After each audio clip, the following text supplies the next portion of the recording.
નમસ્તે મિત્રો, હું છું નવરંગ સૈન અને સ્વાગત છે આપનું આઈ ગુજરાતના અમેરિકા સ્પેશિયલ ન્યૂઝ બુલેટિનમાં. મંગળવાર ઓગસ્ટ 25ના સમાચારોમાં જોઈશું ટ્રમ્પ એડમિનિસ્ટ્રેશન હવે કયા 2 લાખ લોકોના B1 B2 વિઝા રદ કરવાની તૈયારી કરી રહ્યું છે તેનો અહેવાલ જાણીશું.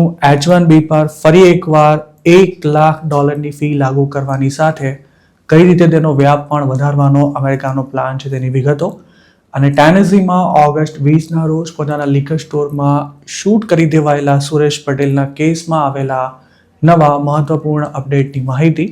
અને છેલ્લે વર્જિનિયા તેમજ મેરીલેન્ડમાં આઈસે સપાટો બોલાવતા કેટલા દિવસમાં 1300થી વધુ ઇલીગલ ઇમિગ્રન્ટ્સની ધરપકડ કરી તેની વાત આજના આ બુલેટિનમાં. વિઝિટર અથવા બિઝનેસ વિઝા પર અમેરિકા પહોંચી ગયા બાદ અસાયલમ માંગનારા લોકો પર ટ્રમ્પ એડમિનિસ્ટ્રેશન વધુ એક તવાઈ બોલાવવાની તૈયારીમાં છે. એક અંદાજ અનુસાર સરકાર જે કાર્યવાહી કરવા જઈ રહી છે તેનાથી 2 લાખથી વધુ લોકો સીધી રીતે પ્રભાવિત થઈ શકે છે. આ અંગે સોમવારે કરવામાં આવેલી જાહેરાત અનુસાર 2016થી 2026ના ગાળામાં B1 B2 વિઝા પર અમેરિકા પહોંચ્યા બાદ અસાયલમ ફાઇલ કરનારા તમામ લોકોના વિઝા રદ કરવામાં આવશે. જો ખરેખર આમ થયું તો સરકારના એક નિર્ણયથી 2 લાખથી વધુ લોકોને પોતાનું સ્ટેટસ ગુમાવવું પડશે. અમેરિકાના ઇતિહાસમાં અત્યાર સુધી ક્યારે પણ એક સાથે આટલી મોટી સંખ્યામાં વિઝા રદ કરવામાં નથી આવ્યા. જોકે આ મામલો કોર્ટમાં પહોંચે તેવી પણ પૂરી શક્યતા છે. એસોસિએટેડ પ્રેસના એક રિપોર્ટ અનુસાર આગામી દિવસોમાં આ અંગે સત્તાવાર જાહેરાત કરવામાં આવી શકે છે. અસાયલમ માંગનારા જેટલા લોકોએ લીગલ એન્ટ્રી કરી છે તે તમામનો ડેટા DHS પાસેથી મેળવી તેમના વિઝા રદ કરવાની કાર્યવાહી કરવાનો ટ્રમ્પ એડમિનિસ્ટ્રેશનનો પ્લાન છે. સ્ટેટ ડિપાર્ટમેન્ટના પ્રવક્તા ટોમી પિગેટે આ બાબતની પુષ્ટિ કરતા જણાવ્યું હતું કે નોન ઇમિગ્રન્ટ વિઝા પર શોર્ટ ટર્મ માટે અમેરિકા આવ્યા બાદ અહીં કાયમ માટે રહી જવાની ગણતરી સાથે અસાયલમ માંગનારા લોકોની ઓળખ કરી તેમના વિઝા રિવોક કરી દેવાશે. જોકે કેટલા લોકોના વિઝા રદ થઈ શકે છે તે અંગે કોઈ ચોક્કસ આંકડો આપવાનો તેમણે ઇનકાર કરી દેતા એવું જણાવ્યું હતું કે આ પ્રક્રિયા સતત ચાલતી રહેશે અને તબક્કાવાર વિઝા રદ કરવામાં આવશે. અસાયલમ માંગનારા લોકોના વિઝા રદ કરી ટ્રમ્પ એડમિનિસ્ટ્રેશન શું કરવા માંગે છે તે હજુ સુધી ક્લિયર નથી થઈ શક્યું. કારણ કે જેમને પોતાનું સ્ટેટસ ગુમાવવું પડશે તેમને અમેરિકાની સરકાર કે તાત્કાલિક ડિપોર્ટ નથી કરી શકવાની. જેથી આ કાર્યવાહી કરવા પાછળનો ઉદ્દેશ શું છે તેને લઈને પણ મૂંઝવણ ઊભી થઈ રહી છે. હાલ સરકારનું એવું કહેવું છે કે આવા તમામ લોકોને રીકેટેગરાઇઝ કરવામાં આવશે અને અસાયલમ માંગનારા બિઝનેસ અથવા ટુરિઝમ ટ્રાવેલ્સ તરીકેનું પોતાનું સ્ટેટસ ગુમાવશે. જોકે મહત્વની વાત એ છે કે અસાયલમ માંગનારા તમામ લોકો ઓવરસ્ટે થઈ ચૂક્યા હોવાથી ટેકનિકલી તેમણે પોતાનું સ્ટેટસ ગુમાવી જ દીધું છે. અમેરિકાના વિદેશ વિભાગના ડેપ્યુટી સેક્રેટરી ક્રિસ્ટોફર લેન્ડાઉએ એક્સ પર મૂકેલી એક પોસ્ટમાં આ મામલે એવું જણાવ્યું હતું કે અમેરિકાની સાથે દુનિયાભરના લોકો અસાયલમના બોગસ દાવાથી ત્રાસી ચૂક્યા છે. તેમનું એવું પણ કહેવું હતું કે અસાયલમનો ઉપયોગ ઇમિગ્રેશન લોમાં રહેલા લૂપ હોલ તરીકે ન થવો જોઈએ. અસાયલમના બોગસ દાવાને કારણે કોર્ટમાં જે બેકલોગ સર્જાયો છે તેનાથી લોકોને વર્ષોના વર્ષો સુધી અમેરિકામાં રહેવાનો, કામ કરવાનો અને આ દેશમાં પોતાનો પરિવાર વસાવવાનો મોકો મળી જાય છે તેવી પણ તેમણે દલીલ કરી હતી. મોટાભાગના કેસમાં અસાયલમનો ઉપયોગ માત્ર વર્ક પરમિટ મેળવવા માટે જ કરવામાં આવતો હોય છે અને ટ્રમ્પ સરકારનો આ દાવો જરા પણ ખોટો નથી. ઇન્ડિયન્સની જ વાત કરીએ તો ઇલીગલી કે પછી વેલિડ વિઝા પર US પહોંચી ગયા બાદ અસાયલમ માંગનારા લોકોની સંખ્યા લાખોમાં થાય છે. અત્યાર સુધી તો એવી સ્થિતિ હતી કે વિઝિટર વિઝા પર અમેરિકા આવ્યા બાદ અસાયલમ માંગનારા લોકોના કેસમાં વર્ષોના વર્ષો સુધી કોઈ હિયરિંગની ડેટ જ નહોતી આવતી. આવા લોકો પોતાની વર્ક પરમિટ રિન્યૂ કરાવી અમેરિકામાં કોઈ રોકટોક વિના જોબ કે પછી પોતાના બિઝનેસ કરી શકતા હતા અને તેમાંના ઘણા લોકોના સંતાનો અમેરિકામાં જ જન્મ્યા છે જે ભવિષ્યમાં પોતાના અનડોક્યુમેન્ટેડ પેરેન્ટ્સને સ્પોન્સર કરી અમેરિકા બોલાવી શકશે. મતલબ કે અમેરિકાના ઇમિગ્રેશન લોમાં રહેલા લૂપ હોલ્સનો દેશીઓએ ભરપૂર ગેરફાયદો ઉઠાવ્યો છે. ટ્રમ્પ એડમિનિસ્ટ્રેશને ઇલીગલ ઇમિગ્રન્ટ્સ તેમજ અસાયલમ માંગનારા લોકોની સાથે સાથે લીગલ ઇમિગ્રેશન પર પણ જે તવાઈ બોલાવી છે તેનાથી અમેરિકામાં નેટ ઇમિગ્રેશન ઘટી રહ્યું છે. ધરપકડ તેમજ ડિપોર્ટેશનનો આંકડો પણ સતત વધી રહ્યો છે અને સામે ચાલીને US છોડી દેનારા ઇમિગ્રન્ટ્સની સંખ્યામાં જબરજસ્ત ઉછાળો નોંધાયો છે તેવો સરકારનો દાવો છે. 2 લાખ લોકોના વિઝિટર વિઝા રિવોક કરવાની તૈયારી કરી રહેલી અમેરિકાની સરકાર આ પહેલા 19 મહિનાના ગાળામાં પોણા 2 લાખ લોકોના વિઝા રદ કરી ચૂકી છે, જેમાં વિઝિટર્સની સાથે સ્ટુડન્ટ્સ અને H1B હોલ્ડર્સનો પણ સમાવેશ થાય છે. જોકે આ કાર્યવાહી અમેરિકામાં નાના મોટા ક્રાઇમ કરનારા લોકો સામે કરવામાં આવી હતી, જ્યારે હવે અસાયલમ માંગનારા લોકોને ટાર્ગેટ કરવામાં આવશે. વર્ષોથી અસાયલમના કેસ પેન્ડિંગ હોય તેમનું અમેરિકામાં રહેવું મુશ્કેલ થઈ જાય તે માટે ટ્રમ્પ એડમિનિસ્ટ્રેશન અત્યાર સુધીમાં અનેક પ્રયાસો કરી ચૂક્યું છે. બાઇડન સરકાર અસાયલમ સિકર્સને 5 વર્ષની વર્ક પરમિટ આપતી હતી જે ઓટો રિન્યુએબલ હતી, જ્યારે હવે વર્ક પરમિટનો સમયગાળો 18 મહિનાનો કરવાની સાથે ઓટો રિન્યુઅલ પણ બંધ કરી દેવામાં આવ્યું છે.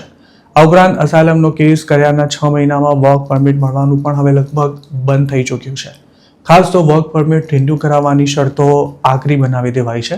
તેમજ અસાયલમ સિકર્સ પાસેથી વાર્ષિક $100ની ફી લેવાનું પણ શરૂ કરવામાં આવ્યું છે અને આ ફી ના ભરનારા લોકોને ડિપોર્ટેશન પ્રોસેસમાં મૂકી દેવાની વોર્નિંગ આપતી નોટિસ પણ મોકલવામાં આવી રહી છે. અસાયલમ સિકર્સને ઝડપથી ડિપોર્ટ કરી શકાય તે માટે એક યા બીજી રીતે તેમને વાંકમાં લેવાની સાથે તેમના કેસ ઝડપથી પૂરા કરવા માટે મેગા માસ્ટર હિયરિંગ્સ પણ શરૂ કરાઈ છે, જેને લીધે વર્ષોથી જેમના કેસ પેન્ડિંગ હતા તેવા ઘણા લોકોનો નંબર આવી ગયો છે. જે લોકોએ મનગઢત સ્ટોરીઓ બનાવી અસાયલમ માંગ્યું છે તેમના કેસને 2-3 હિયરિંગમાં જ ક્લોઝ કરી દેવા માટે ઇમિગ્રેશન જજીસ પર પણ જબરજસ્ત પ્રેશર છે. આ ઉપરાંત આઈસમાં હાજરી આપવા જતા અનડોક્યુમેન્ટેડ ઇમિગ્રન્ટ્સની પણ મોટા પાયે ધરપકડ કરવામાં આવી રહી છે. ટ્રમ્પ એડમિનિસ્ટ્રેશને H-1B વિઝા પર ફરી $1,03,205ની ફી લાગુ કરવાની દરખાસ્ત રજૂ કરી છે. આ વખતે તેનો વ્યાપ પણ વધારવામાં આવ્યો છે, જેના કારણે અમેરિકન એમ્પ્લોયર્સ માટે ફી ભરવાથી બચવું મુશ્કેલ બની જવાનું છે. ગયા વર્ષે H-1B પર $1 લાખ ફી લેવાનું શરૂ કરવામાં આવ્યું હતું, પરંતુ કોર્ટે જૂન 2026માં જ આ ફીને ગેરકાયદે ગણાવી તેને રદ કરી નાખી હતી.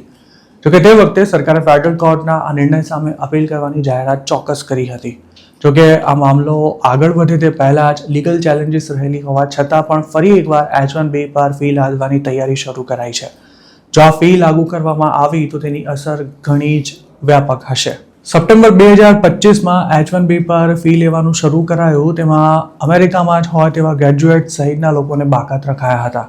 મતલબ કે જે લોકો યુએસની બહાર હોય અને પહેલીવાર અમેરિકામાં કામ કરવા માટે આવતા હોય તેમના સ્પોન્સર પાસેથી જ આ ફી વસૂલવામાં આવતી હતી, જેના કારણે અમેરિકાની મોટાભાગની કંપનીઓ આ ફી ભરવામાંથી બચી ગઈ હતી, કારણ કે તેમના મોટાભાગના ફોરેન વર્કર્સ યુએસમાં જ ભણેલા ઇન્ટરનેશનલ સ્ટુડન્ટ્સ કે પછી યુએસમાં પહેલેથી મોજૂદ હોય તેવા લોકો હતા. જોકે સોમવારના રોજ રજૂ કરાયેલી નવી દરખાસ્ત અનુસાર જે ફોરેન વર્કર્સ પહેલેથી જ અમેરિકામાં મોજૂદ છે તેમને હાયર કરવા માટે પણ ફી ચૂકવવાની રહેશે. એક્સપર્ટ્સનું માનવું છે કે જો આ ફી લાગુ થઈ તો તેને કોર્ટમાં ચેલેન્જ કરવામાં આવી શકે છે, પણ તેમાં સમસ્યા એ થશે કે કોર્ટ આવા મામલામાં ફાઇનલ જજમેન્ટ આપવામાં ઘણા મહિના કાઢી નાખતી હોય છે અને ત્યાં સુધી ઘણા લોકોને આ ફીને લીધે જોબ નથી મળી શકતી. USCIS આ અંગે જે સત્તાવાર જાહેરાત કરી છે તેમાં એવું જણાવાયું છે કે નવી ફી H-1B વિઝાની એન્યુઅલ કેપ હેઠળ કરાતી દરેક પિટિશન્સ પર લાગુ પડશે. અમેરિકા દર વર્ષે 85,000 H-1B વિઝા ઇસ્યુ કરે છે, જેની સામે તેની ડિમાન્ડ વધારે રહેતી હોવાથી લોટરી સિસ્ટમ હેઠળ આ વિઝાની ફાળવણી કરાય છે. 2026માં જ H-1B માટે 2,11,000થી પણ વધુ રજિસ્ટ્રેશન થયા હતા. DHSનો અંદાજ છે કે આ ફી લાગુ કરવામાં આવે તો તેનાથી દર વર્ષે $8.8 બિલિયન જેટલી આવક પ્રાપ્ત થશે.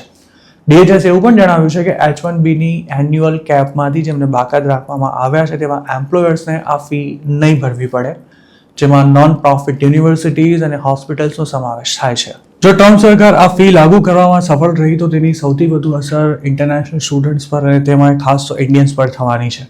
ગયા વર્ષે જે ફી લાગુ કરાઈ હતી તેમાં સ્ટુડન્ટ્સને બાકાત રાખવામાં આવ્યા હતા, પરંતુ આ વખતે USCIS એવી સ્પષ્ટતા કરી છે કે એડવાન્સ ડિગ્રી એઝમ્પશન માટે એલિજિબલ હોય તેમના સહિતના લોકોને હાયર કરવા માટે આ ફી ચૂકવવાની રહેશે.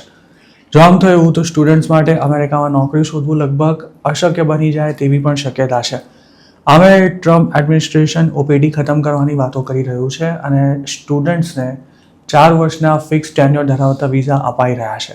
તેવામાં લાખો રૂપિયાનો ખર્ચો કરી અમેરિકા ભણવા જવાનો હવે કોઈ મતલબ ના રહ્યો હોય તેવી સ્થિતિ પણ સર્જાઈ રહી છે. ટ્રમ્પ એડમિનિસ્ટ્રેશન H-1Bમાં ધરખમ ફેરફારો કરવાના પ્રયાસ કરી રહ્યું છે.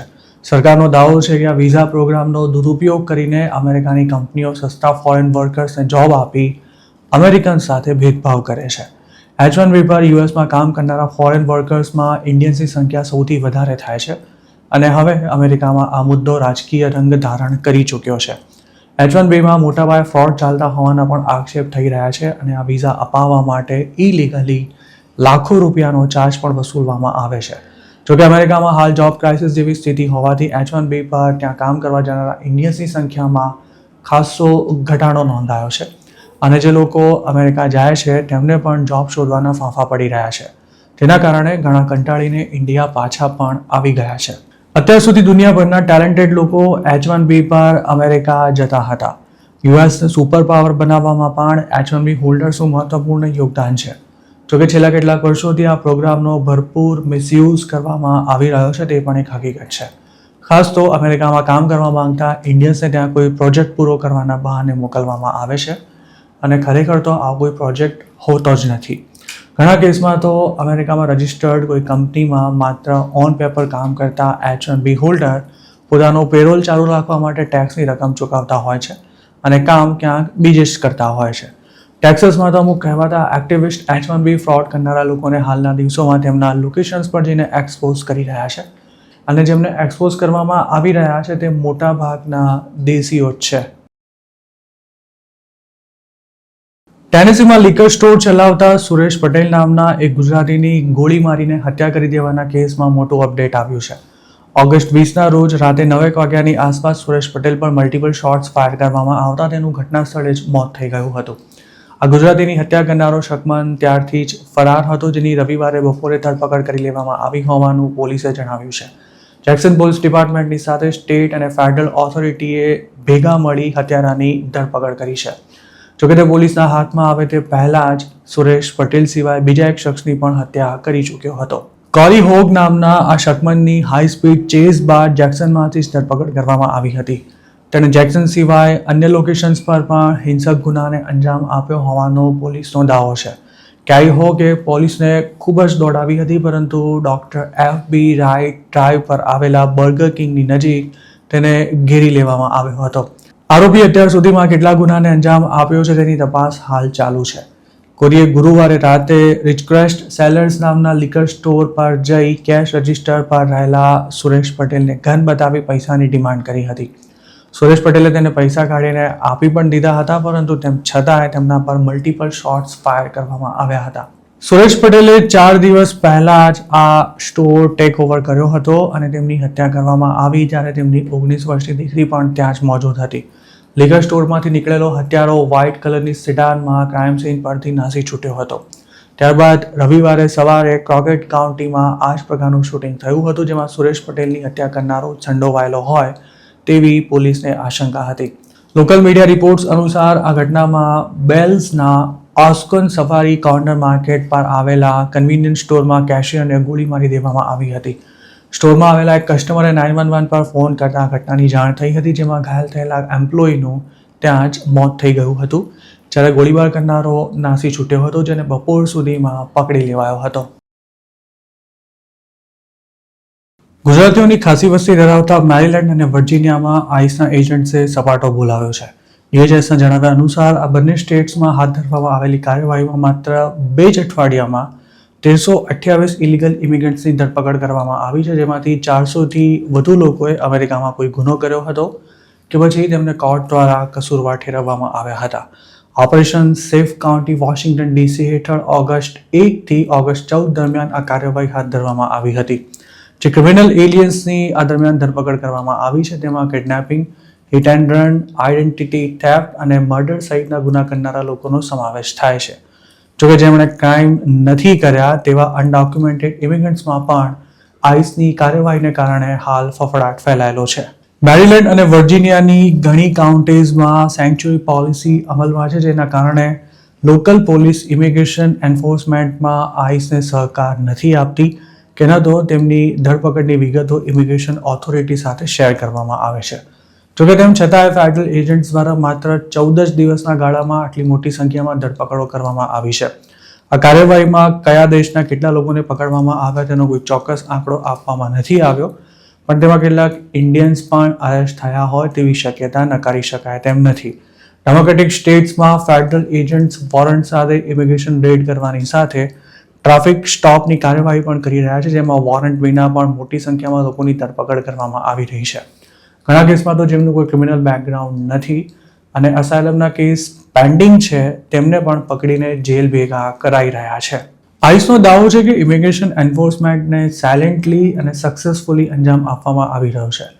જોકે ઇમિગ્રેશન એક્ટની આ કાર્યવાહી સામે સવાલ ઉઠાવી રહ્યા છે. મેરીલેન્ડ અને વર્જિનિયાની સાથે સાથે અન્ય સ્ટેટ્સમાંથી પણ ઇલીગલ એલિયન્સની મોટા પાયે ધરપકડો થઈ જ રહી છે. જેમ કે શિકાગોને અડીને આવેલા ઓક ફોરેસ્ટ નામના નાનકડા ટાઉનમાં હજુ ગયા અઠવાડિયે જ ઉપરા છાપરી 2 ગુજરાતીઓની ધરપકડ કરવામાં આવી હતી. એવું કહેવાય રહ્યું છે કે આ બંને ગુજરાતીઓ સામે કોઈ અરેસ્ટ વોરંટ ન હોવા છતાં પણ આઈસના એજન્ટ્સ તેમને પકડીને લઈ ગયા હતા અને હાલ પણ તેઓ જેલમાં જ છે. ટ્રમ્પ એડમિનિસ્ટ્રેશને આઈસને રોજના 2000 અનડોક્યુમેન્ટેડ લોકોને પકડવાનો ટાર્ગેટ આપેલો છે, જેની સામે એજન્સી દ્વારા છેલ્લા 2 મહિનાથી પણ વધુ સમયથી રોજના એવરેજ 1400 થી 1500 લોકોની અરેસ્ટ કરવામાં આવી રહી છે. જેમની આઈસ દ્વારા ધરપકડ કરાય છે તેમના માટે ડિટેન્શન સેન્ટરમાંથી બહાર આવવું પણ હવે મુશ્કેલ બની રહ્યું છે. જુલાઈમાં જ શિકાગો એરપોર્ટ પરથી 24 વર્ષના એક ગુજરાતીની ધરપકડ કરવામાં આવી હતી, જેને 1 મહિનાથી પણ વધુનો સમય થવા આવ્યો હોવા છતાં પણ હજુ તેના છૂટવાના કોઈ જ ઠેકાણા નથી. આ ગુજરાતીના લોયરે તેને જલ્દી છોડાવી દેવાનું આશ્વાસન આપ્યું હતું, પણ હજુ સુધી તેની કોર્ટ ડેટ પણ નથી આવી. તો મિત્રો, આ હતા અમેરિકાના આજના મુખ્ય સમાચાર. આપને જો અમારી રજૂઆત પસંદ આવી હોય તો આ વિડીયોને લાઇક અને શેર કરવાનું તેમજ આઈ એમ ગુજરાતની યુટ્યુબ ચેનલને સબસ્ક્રાઇબ કરવાનું ભૂલશો નહીં, કારણ કે માત્ર આ ચેનલ પર આપને મળશે અમેરિકામાં રહેતા ગુજરાતીઓ માટેના તમામ મહત્વના સમાચાર, અને તે પણ આપની પોતાની ભાષામાં. આપ જો અમારી સાથે કોઈ ટિપ શેર કરવા માંગતા હો તો હાલ સ્ક્રીન પર દેખાયેલા વોટ્સએપ નંબર પર પણ અમારો સંપર્ક કરી શકો છો. આપની ઓળખ ગુપ્ત રાખવામાં આવશે.